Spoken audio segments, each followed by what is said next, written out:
پاکستان کا مطلب کیا؟ لا الہ الا اللہ. پاکستان کا مطلب کیا؟ لا الہ الا اللہ. پاکستان کا مطلب کیا؟ لا الہ الا اللہ. ناظرین ویلکم بیک ٹو پیغام پاکستان. ڈاکٹر صاحب آپ نے بڑے اچھے دلائل دیے اور بہت خوب دفاع بھی کیا اس نیریٹو کا، اور اس کی تارو پود بکھیر دیے جو ایک جعلی نیریٹو سمجھا جاتا ہے یا امپوز کیا جا رہا ہے، مسلط کیا جا رہا ہے. لیکن ساتھ ہی ساتھ آپ نے بہرحال اس بات کا اعتراف بھی کیا کہ مسائل بھی ہیں، یعنی مسائل ہم انہیں ہی سمجھیں گے کہ جو اسلام دے رہا ہو اور ہمارے یہاں کمی کوتاہی ہو. یہ اور چیزوں میں بھی ہو جاتا ہے، یہاں بھی ہو سکتا ہے. ڈاکٹر صاحب ان میں جو بڑی بڑی چیزیں ہیں اور جن پہ یقیناً آپ رہنمائی کریں گے، روشنی ڈالیں گے کہ بہت زیادہ مردوں کی طرف سے شاید یہ جبر ہے اس خطے کا، ہماری نسل کا، اسلام سے دوری کا. لیکن مسائل تو ہیں، مثلاً وراثت کا جو معاملہ ہے، یعنی کتنا بڑا اللہ نے اس کو فرض کیا، وراثت ہمارے ہاں نہیں دی جاتی. اس پہ بھی آپ فرمائیے کہ یہ کیا عورت کا حق ہے اور اس کو دبانا کیسا ہے؟ عورت کے جو جینوئن مسائل ہیں وہ اگر ان مسائل کو لے کے اٹھے تو کون دنیا کا مرد ہے جو اس کو سپورٹ نہ کرے؟ لہٰذا یہ جو وراثت والا معاملہ ہے، دباتے تو مرد ہی ہیں ڈاکٹر صاحب. میں یہی عرض کرتا ہوں دباتے مرد ہیں، لیکن کبھی کسی عورت نے، یا یہ جو عورت مارچ ہوتا ہے اس میں کبھی وراثت کا مطالبہ ہوا؟ کبھی کسی نے یہ کہا کہ مرد ہماری وراثت نہیں دیتے، ہمیں وراثت دلوائی جائے؟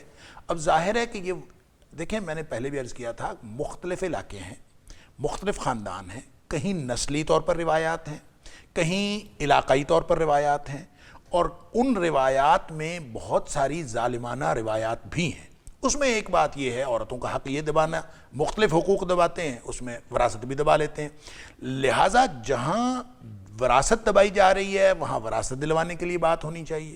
جہاں عورت کا حق تعلیم سلب کیا جا رہا ہے وہاں حق تعلیم دلوانے کے لیے بات. تھوڑا اس پہ آپ وضاحت کریں وراثت پہ. میں یہی عرض کر رہا ہوں سر، اس کو آپ یوں نہ دیکھیں، یہ ایک ایشو نہیں ہے. میں دو چار ڈسکس کرنا چاہ رہا تھا آپ سے. اب جب آپ اس کو وراثت کی بات کریں گے تو اسلام نے تو وراثت کا حق اسی طرح فرض کیا ہے جس طرح دیگر فرائض ہیں. اور اگر کوئی شخص، کوئی بھی مرد وہ اس کو حق نہیں دیتا تو اس کا مطلب یہ ہے کہ وہ حرام کھا رہا ہے. اگر اس نے عورت کو حق نہیں دیا تو اتنا بڑا گناہ ہے، اتنا بڑا گناہ ہے.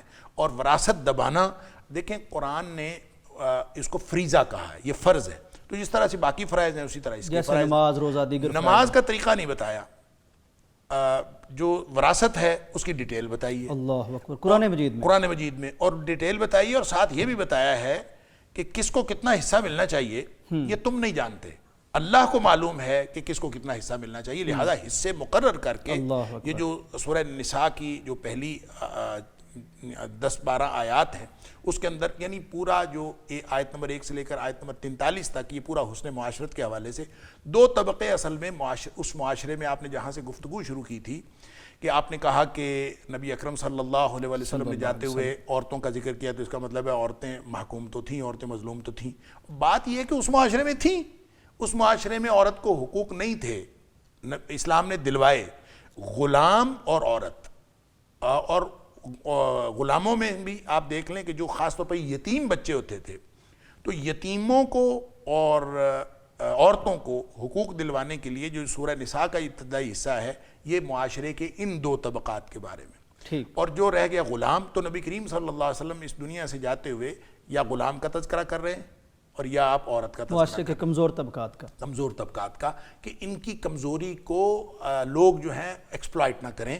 اور یہ دیکھیں اس معاشرے میں جہاں ہم یہ سمجھتے ہیں کہ اسلام نے مثال کے طور پر وراثت کا حق تو الگ ہے، جو 4 شادیوں کا حق دیا، اور یہ بھی اسی حصے میں سورہ نساء کی ابتدائی حصے میں، تو سب کو اعتراض ہے کہ 4 شادیوں کا حق مرد کو دے دیا ہے اور شاید یہ مرد کو دیا ہے. ایسا نہیں ہے. وہ جو قرآن کا حصہ ہے، خوبصورت نقطہ ہے، وہ جو قرآن کا حصہ ہے وہ یتیموں اور عورتوں کے حقوق کے تحفظ کے لیے ہے، وہ مردوں کے حقوق کے تحفظ کے لیے نہیں ہے. اور عورتوں کو یہ حق دیا کہ گویا 4 شادیاں کوئی ایسا قانون ہے جو عورت کے حق میں ہے. تو کیا مطلب، وہاں اس معاشرے کے اندر 10-10, 20-20, 100 شادیاں کی جاتی تھیں. اسلام نے ان کو محدود کر کے 4 تک محدود کر دیا، 4 سے زیادہ نہیں کر سکتے. اور اس میں شرط بھی لگائی. اچھا، اس میں عدل کی شرط بھی لگا دی. گویا اس شرط کی اور اس 4 شادیوں والی کنڈیشن کی بینیفیشری عورت ہے، لیکن عورت سمجھ رہی ہے شاید اس کا بینیفیشری مرد ہے۔ اب آپ دیکھیں کہ وہ جو میں نے شروع میں بات کی تھی کہ عورت مارچ یا حقوق کا مطالبہ کس سے ہے، ہر جگہ مرد ظالم نہیں ہے، عورت بھی عورت کی دشمن ہے، بالکل ایسے ہی، مرد تو عورت کا دشمن نہیں ہوتا۔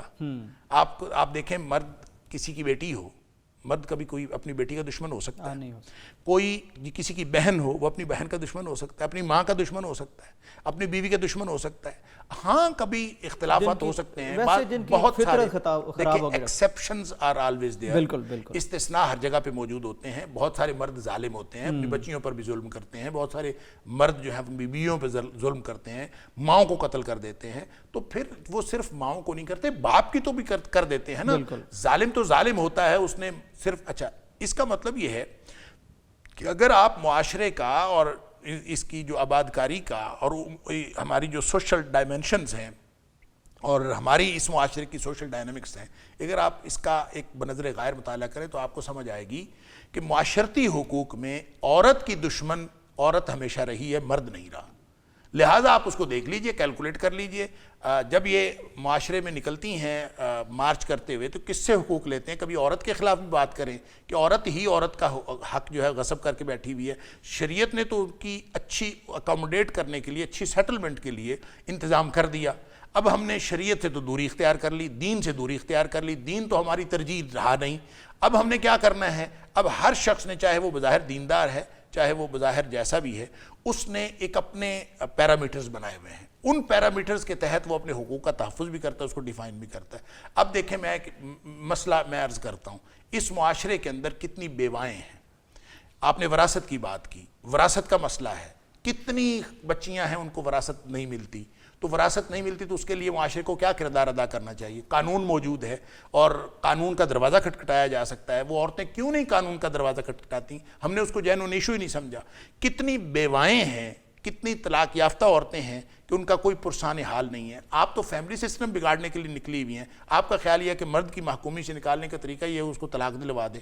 آپ طلاق دلوانے کے بعد یا کسی کا اگر شوہر فوت ہو گیا ہے تو وہ اس خاتون کی سیٹلمنٹ کا بندوبست کیا ہے اس معاشرے کے اندر؟ بالکل، یعنی قانون کیا ہے؟ قانون آپ نے بنوا دیا ہے حکومت پر دباؤ ڈال کے کہ دوسری شادی مرد اس وقت تک نہیں کر سکتا جب تک وہ پہلی بیوی سے اجازت نہ لے، تو پہلی بیوی تو اجازت نہیں دے گی دوسری شادی کرنے کے لیے، لہذا وہ عورت جو معاشرے میں طلاق یافتہ ہے یا بیوہ ہے، اس کی سیٹلمنٹ کا بندوبست اس ریاست نے کوئی کیا ہے یا معاشرے نے کوئی کیا ہے یا آپ کے خاندان نے کوئی کیا ہے؟ اگر کیا ہے تو پھر آپ کا یہ قانون درست ہے کہ آپ پہلی بیوی سے اجازت لیں۔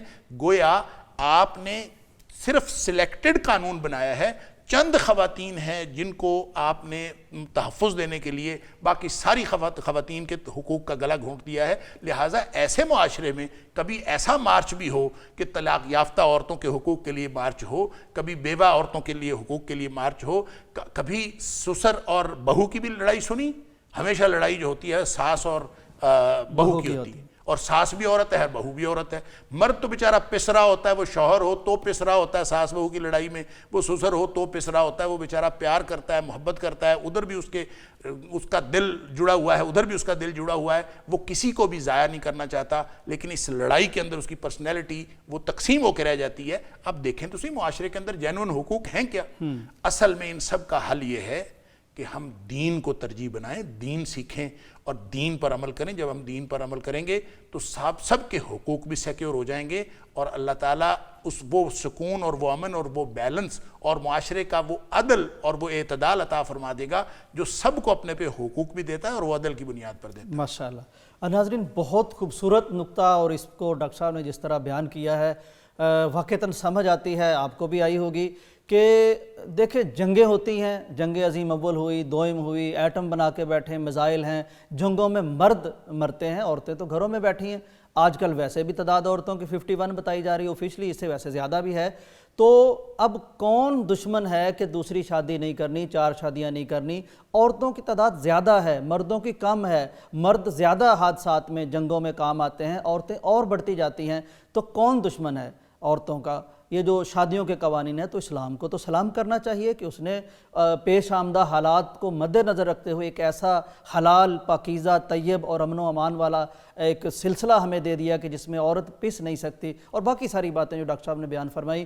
کچھ مزید باتیں اس موضوع سے متعلق، کیونکہ گرد بہت اڑائی گئی ہے، دھواں بہت پھیلا ہے، گرد و غبار میں اصلیت سمجھ میں نہیں آتی، تو ذرا ٹھنڈے دل سے، غور سے چیزوں کو دیکھیں تو یقیناً جیسے ڈاکٹر صاحب نے فرمایا کہ دین کو اگر ترجیح بنائیں تو دین ہمیں کسی انسان کی عقل سے نہیں ملا، یہ اللہ نے دیا ہے جو ہمارا خالق ہے، کریٹر ہے، تو ہمارے مطابق ہی دیا ہوگا، یقیناً یہ ہمارا ایمان ہونا چاہیے۔